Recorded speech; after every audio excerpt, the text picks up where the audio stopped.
NEET പരീക്ഷാ ക്രമക്കേടിൽ പ്രധാനമന്ത്രി നരേന്ദ്രമോദിയുടെ വസതിയിലേക്ക് നടത്തിയ പ്രതിഷേധ മാർച്ചിനിടെ ലോക്സഭാ പ്രതിപക്ഷ നേതാവ് രാഹുൽ ഗാന്ധിയെ അറസ്റ്റ് ചെയ്തതിൽ പ്രതിഷേധമറിയിച്ച് പ്രതിപക്ഷ നേതാവ് പിണറായി വിജയൻ.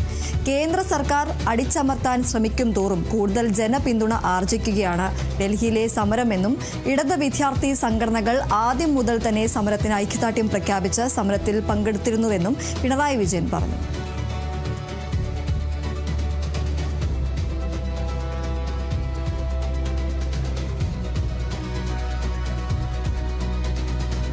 പ്രധാനമന്ത്രി നരേന്ദ്രമോദിയുടെ വസതിയിലേക്ക് നടത്തിയ പ്രതിഷേധ മാർച്ചിനിടെ ലോക്സഭാ പ്രതിപക്ഷ നേതാവ് രാഹുൽ ഗാന്ധിയെ കസ്റ്റഡിയിലെടുത്ത നടപടിയെ അപലപിച്ച് ടി.വി.കെ. രാജ്യതലസ്ഥാനത്ത് ജനാധിപത്യത്തെ അടിച്ചമർത്തുന്നതിന് ശക്തമായ അപലപിക്കുന്നതായി ടി.വി.കെ. അറിയിച്ചു. ഡൽഹിയിൽ സമാധാനപരമായി പ്രതിഷേധിക്കുന്ന യുവജനതയെ പിന്തുണച്ചതിൽ രാഹുൽ ഗാന്ധിയെ പോലീസ് വലിച്ചിഴച്ചത് അവകാശത്തിന്റെ കടുത്ത ലംഘനമാണെന്നും ടി.വി.കെ. രൂക്ഷമായി വിമർശിച്ചു. അത് അപലപനീയമാണെന്നും ടി.വി.കെ. ആവർത്തിച്ചു. നീറ്റ് പരീക്ഷ ആരംഭിച്ച കാലം മുതൽ അതിന്റെ വിശ്വാസ്യത ചോദ്യം ചെയ്യപ്പെട്ടുവെന്നും മാത്രമല്ല വിദ്യാർത്ഥികളിലെ മാനസിക സമ്മർദ്ദവും വളരെ വലുതാണ്.